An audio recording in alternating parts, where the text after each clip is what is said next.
اعوذ باللہ من الشیطان الرجیم بسم اللہ الرحمن الرحیم السلام علیکم ورحمۃ اللہ وبرکاتہ۔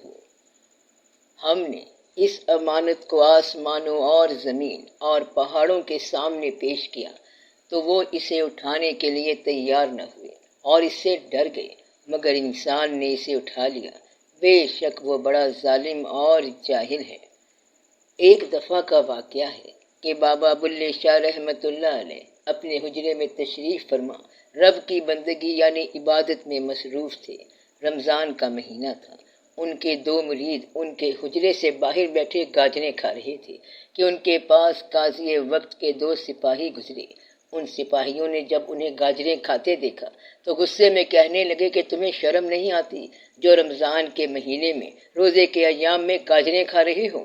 تو ان مریدوں نے جواب دیا کہ جناب بھوک لگی تھی سو کھا لی۔ سپاہیوں کو بہت غصہ آیا اور ان سے پوچھا کہ تم لوگ مسلمان ہو؟ تو انہوں نے جواب دیا کہ بے شک الحمدللہ ہم مسلمان ہیں۔ اب تو سپاہیوں کا پارا ہائی ہو گیا تو لگے انہیں مارنے۔ زد و کوب کیا کہ مسلمان ہو کر ایسے گستاخی کر رہے ہو۔ مار پیٹ کے بعد مریدوں سے کہنے لگے کہ کون ہے تمہارا پیر و مرشد جس نے تمہیں یہ سب سکھایا؟ مرید بولے کہ وہ اپنے حجرے میں عبادت کر رہے ہیں۔ دونوں سپاہی غصے میں بلے شاہ رحمت اللہ کے حجرے میں داخل ہوئے تو دیکھا کہ وہ خاموش آنکھیں بند کیے عبادت میں، اللہ کی یاد میں، مراقبے کسی کیفیت میں محو ہوئے پڑے ہیں۔ سپاہیوں نے ان کے پاس جا کر اونچی آواز میں انہیں پکارا اور پوچھا کون ہو تم؟ لیکن بابا بلے شاہ رحمت اللہ اپنی عبادت میں لگے رہے اور کوئی جواب نہ دیا۔ سپاہی کافی دیر تک کوشش کرتے رہے، بار بار ان کا نام پوچھتے رہے کہ کون ہو تم؟ جب وہاں سے کوئی جواب نہ آیا تو سپاہی آپس میں بولے یہ تو کوئی پاگل لگتا ہے، اور ان کے حجرے سے باہر نکل گئے۔ ان کے جانے کے بعد بابا بلے شاہ رحمت اللہ کے دونوں مرید ان کے پاس آ کر رونے لگے، انہیں بتانے لگے کہ ہمیں سپاہیوں نے بہت مارا، ہماری گاجریں بھی لے گئے۔ تو بابا بلے شاہ رحمت اللہ نے اپنے مریدوں سے پوچھا کہ تم نے ضرور ان سے کچھ کہا ہوگا؟ تو مرید بولے کہ نہیں حضور، ہم نے تو ان سے ایسا کچھ نہیں کہا۔ تو بابا بلے شاہ رحمت اللہ نے کہا کہ ان سپاہیوں نے تم سے کیا پوچھا تھا؟ تو مرید بولے کہ بس یہی کہ تم کون ہو؟ تو ہم نے کہا کہ ہم مسلمان ہوتے ہیں۔ تو بلے شاہ رحمت اللہ مسکرا کر بولے تبھی کیونکہ تم کچھ بنے ہو تو ہی مار پڑی ہے، اساں کچھ نہیں بنے تے سانو کسی نے کچھ نہیں آکھیا۔ بولیا کی جانا میں کون، ڈبویا مجھ کو ہونے نے، نہ ہوتا میں تو کیا ہوتا۔ اگر میں نہ ہوتا، یہ انا انسان میں نہ ہو تو پھر کچھ نہیں ہوتا۔ کوئی غم کوئی خوف پھر نہیں ہوتا، جو کچھ بنتا ہے وہی امتحان میں آتا ہے۔ تو ہم نے اس امانت کو آسمانوں اور زمین اور پہاڑوں کے سامنے پیش کیا تو وہ اسے اٹھانے کے لیے تیار نہ ہوئے اور اس سے ڈر گئے، مگر انسان نے اسے اٹھا لیا۔ بے شک وہ بڑا ظالم اور جاہل ہے۔ بڑا غور طلب مقام آ گیا کہ وہ امانت کون سی ہے جسے کائنات میں صرف انسان نے اٹھایا اور باقی ڈر گئے۔ وہ امانت یہ ہے کہ اللہ رب العزت نے فرمایا کہ میں ایک چھپا ہوا خزانہ تھا، میں نے چاہا کہ میں جانا چاہوں تو میں نے خلقت کو خلق کیا تاکہ جانا چاہوں۔ تو اللہ کی پہچان اس کے صفات سے ہوتی ہے، وہ صفات جو اس کے پاک ناموں کی ہے، اور وہ صفات امانت ہیں کہ انہیں اس طرح ہی ظاہر کیا جائے جیسے کہ وہ ہیں، اور ظاہر کرنے کے واسطے اللہ نے مخلوق بنائی اور مخلوق کے سامنے پیش کر دیا اور فرمایا کہ سب اچھے نام اللہ ہی کے لیے ہیں، سو اسے انہی ناموں سے پکارو۔ اللہ کے اچھے ناموں سے مراد اللہ کے وہ نام ہیں جن سے اس کی مختلف صفات، اس کی عظمت و جلالت اور اس کی قدرت و طاقت کا اظہار ہوتا ہے۔ اسی اظہار کے لیے اللہ نے آسمانوں، زمین اور پہاڑوں سے پوچھا کہ بتاؤ اے شعور، بتاؤ اے جسم، بتاؤ اے انا، کیا تم میرے پاک نام رحمان کی رحمانیت کی صفت کو قائم رکھ سکتے ہو؟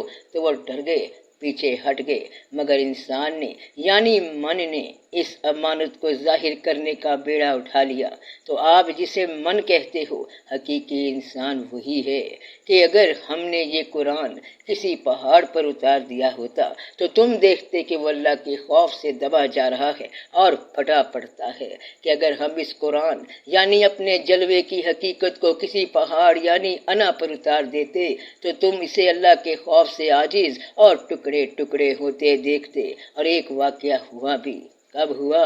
جب موسیٰ ہمارے مقرر کردہ وقت پر آئے اور ان کے رب نے ان سے باتیں کی تو عرض کیا کہ اے میرے رب مجھے دکھا کہ میں تجھے دیکھوں۔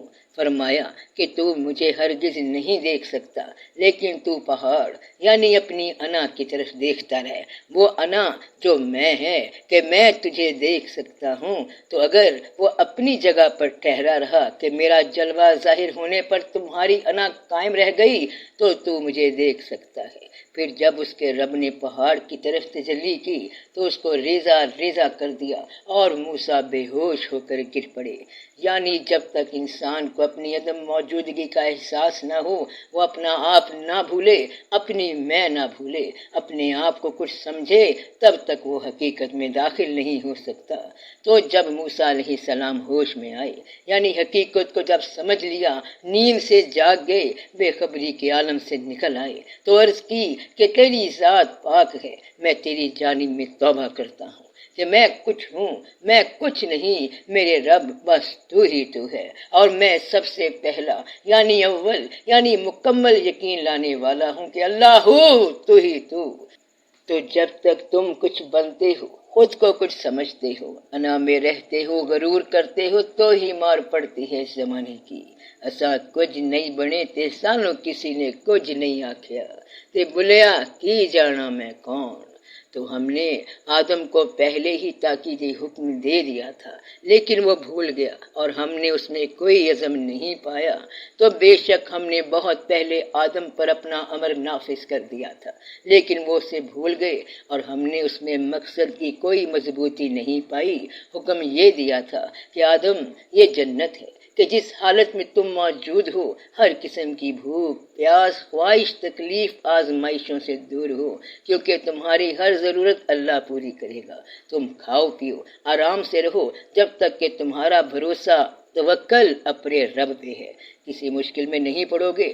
لیکن جس دن تم اپنی انا کو اپنا خدا سمجھنے لگو گے کہ میں ہی اپنے ہر فائدے نقصان کا مالک ہوں، میں ہی اپنے لیے کچھ کر رہا ہوں، میں ہی اپنا رزق بنا رہا ہوں، میں ہی اپنے آپ کو قائم رکھ رہا ہوں، تو پھر شیطان نے اس کے دل میں خیال ڈالا، کہا اے آدم کیا میں تجھے ہمیشگی کا درخت بتاؤں اور ایسی بادشاہی جس میں ذوف نہ آئے۔ یہ خیال انسان کے دل میں تب پیدا ہوتا ہے جب وہ یہ سوچے کہ میں جو ہوں، جس ماحول میں ہوں، جس جگہ پیدا ہوا ہوں، میرے ارد گرد جو مجھے دنیا ملی ہے، یہ سب میں نے خود بنائی ہے۔ تو پھر یہ انا انسان کو مار پڑواتی ہے، یہیں سے انسان اور اس کے رب کے درمیان فاصلہ آ جاتا ہے، انا من پہ غالب آ جاتی ہے اور حقیقت دور چلی جاتی ہے۔ تو اسا کچھ نہیں بننا تے سانو کسی نے کچھ نہیں آکھنا۔ ہمارا جو بننا ہے، جو بنے گا اور جو بن رہا ہے، اس کا مالک، اس کا خالق میرا رب ہے۔ اسی نے مجھے پیدا کیا، وہی مجھے مارے گا، وہی مجھے رزق دیتا ہے، وہی میرے ہر فائدے نقصان کا مالک ہے۔ تے بلیا کی جانا میں کون۔ سپرد کر دے اے بندے اپنے آپ کو اپنے رب کے، اسی کے حکم پہ چل کہ اسی کا ہے جو کچھ آسمانوں میں ہے اور جو کچھ زمین میں ہے اور جو کچھ گیلی زمین کے نیچے ہے۔ تمہارا وہ وجود جو آخرت کا وجود ہے، اس وجود کی گیلی مٹی، اور اگر تو پکار کر بات کہے تو وہ پوشیدہ اور اس سے بھی زیادہ پوشیدہ کو جانتا ہے۔ اللہ ہے جس کے سوا کوئی معبود نہیں، کوئی انا نہیں، کوئی میں نہیں، اس کے سب نام اچھے ہیں، اسی کے ناموں کی صفات سے کائنات ساری کا کاروبار رواں دواں ہے، یہ رونقیں میلے تمام اس کے ناموں کی صفات کا اظہار ہیں۔ تو اے اللہ ہمیں ہمارے نفسوں کے حوالے نہ کرنا، ہمیں ہماری انا سے بچا، آمین۔ آمین یا رب العالمین۔ کہ ان کی طرح نہ ہو جانا جنہوں نے اللہ کو بھلا دیا، جو اپنی میں کا شکار ہو گئے، پھر اللہ نے بھی ان کو ایسا کر دیا کہ وہ اپنے آپ ہی کو بھول گئے، اپنی حقیقت ہی بھول گئے کہ وہ تب تک اپنے رب کا جلوہ نہیں پا سکتے جب تک وہ اپنے سامنے سے نہیں ہٹتے۔ یہی لوگ نافرمان ہیں۔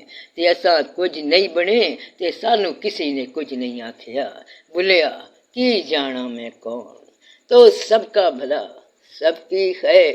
جیتے رہو بہن بھائیوں، بیٹے بیٹیوں، فی امان اللہ۔